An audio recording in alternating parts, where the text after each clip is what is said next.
Well, hello, good people. I'm here at the Red Brick House, and we are, it's about 30, 35 degrees outside, and it is windy. We're getting like 25-mile-an-hour wind gusts. It's actually pretty good in here, surprisingly. Of course, we're dealing with these old windows, and we are trying to make them a little bit better than what they are. They're not bad, because you can see how the flag is blowing like that. You hardly, the only thing you hear, I hear the heating and air conditioning, but you'll get a little bit of a whisper from these.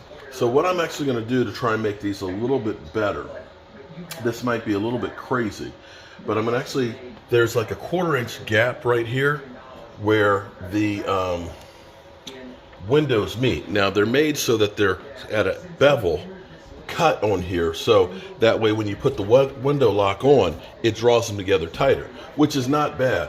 So if I go through, I'll put a weather stripping here and one at the bottom. That helps out a lot. Now, of course, they are uninsulated windows, single pane, so you can only do so much with it.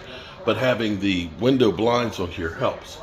So I'm going to cut a piece that we're going to put in here to bring this up level. And then what we're going to do, I think I'm going to do is, I'm actually going to cut and make a piece that will sit on top of this to match this up, and have just like a little slight bevel in there, space in there, where I can put a piece of thin weather stripping on there.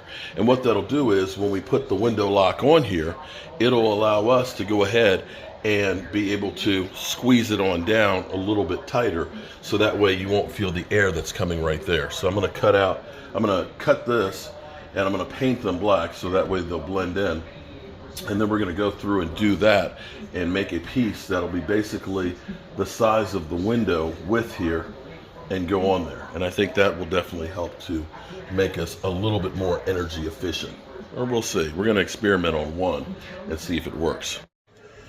You know the old saying, the weather outside is frightful. It is cold outside today. It's the high temperature is going to be about 35, and we've got like 20, 25-mile-an-hour wind gusts. And surprisingly, the Red Brick House is actually doing pretty good here. I've done some work with the windows. I need to go get some more weather stripping to go around these, but you got the heat set at 73 and it's sitting right at 73. So I'm not going to be able to sand the upstairs floor like I wanted to. So I'm working on some of the things like the cabinets. I need to fill in the nail holes and stuff in here so we can paint the face of this white. And I'm working here on this mantle piece, and my thinking is we've got this house has so many different eclectic pieces and stuff. This is pieces from a mantle that was actually over in here. I think at one point this was the kitchen because it was just a chimney, and they put a mantle there in front of it. There was no fireplace, they just put a mantle there, and it was a very skinny mantle, but I've taken the legs off of this. Now we do need to, of course, clean off the paint and things, but I think what we're going to do with this is I'm building basically about an 8-inch by 10-inch box that's about 5.5 inches wide, which is about the same width as there's actually a cap that's round like this that will mount up underneath of it. We'll mount those on there. I have a big piece of cherry that we're going to use for the mantle top, so that'll give us our base for the mantle to sit there. And then I'm going to take a 5/4 piece and I'm going to route a little detail up underneath of it just to give it a little more depth.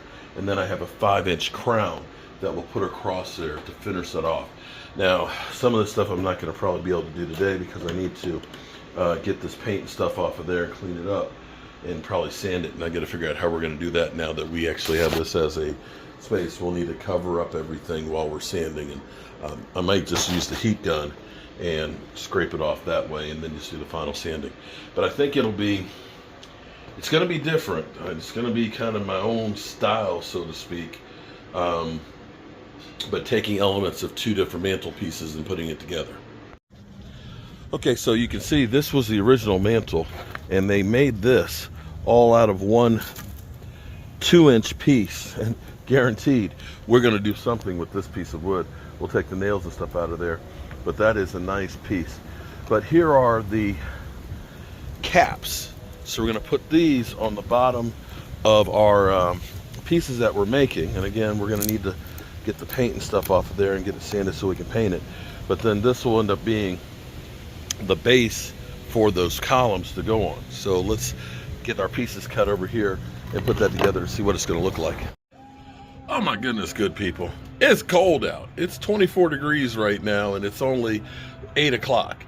But we're trying to see how we look here at Christmas, trying to do something subtle and natural looking. So we have the piece that's up here. You probably can't see it real good here at night. Not enough lighting, but we have this piece hanging there. We got the 2 candles, and then we have this piece that's right here. I think that this is real, and I think it's actually a good effect here. I think we're going to put some garland that's fake but looks natural up on here with some candles. It's like remote candles, so maybe you can see better over there. There you go. So that's the effect that we're looking at. And let's see if we can step back. Let's see how it looks. Well, it's subtle and you do see it. So I think it looks pretty good. Okay, and we'll do the same effect up there with the pieces hanging down and the candles in there. And I think it'll be a real good look. Whew. I tell you what, it's nice and cozy inside. Hey, good people. You know, it's kind of late in the evening. It's cold outside. And I don't want to sand the floor up here with it being cold because I want to open up the windows. You'll remember there was that white old dresser that was literally falling apart that I got from my mom. I stripped it several weeks ago and just have been doing so many other things. But we got back to this today because, again, it was cold outside and I didn't want to be outside. And so just finished standing it, although I did miss a spot, so I got to go back on it. But I want you to take a look at this. Bam! Look at that. Look at the detail on the fluted molding and stuff in here. My wife started sanding out all the sides. You can see the dovetails in there. It is a freaking incredible piece. So we'll let this dry out tonight. Tomorrow we'll start varnish. We're going to use a water-based varnish, so we'll be able to put 3 coats on there tomorrow. We'll sand it with 220 grit in between the coats, put another coat, just let it dry out for about an hour, and do that, and then we'll be able to actually use this thing. I don't know. Do we have any clothes to put in it? Do we know where it's going to go? Okay, not yet. So it's amazing. You know, when you look at something old, a lot of people look and say, that's trash. They look at me and they say, hey, that guy, look at him. He's trash. Hey, one man's junk is another man's treasure. And this truly is a family heirloom piece that'll outlive me. Huh? You're my treasure. Okay, I'm her treasure. Okay, so she's into junk, apparently. You know, totally embracing the country life here, of course. There is nothing better than when you open up a pot of navy beans with the ham bone in there. Ham bone, won't you come with me? Ham bone. Look at this. Navy bean. Oh my goodness, the beans are just as soft as they can be. Man, I feel like I'm in the country.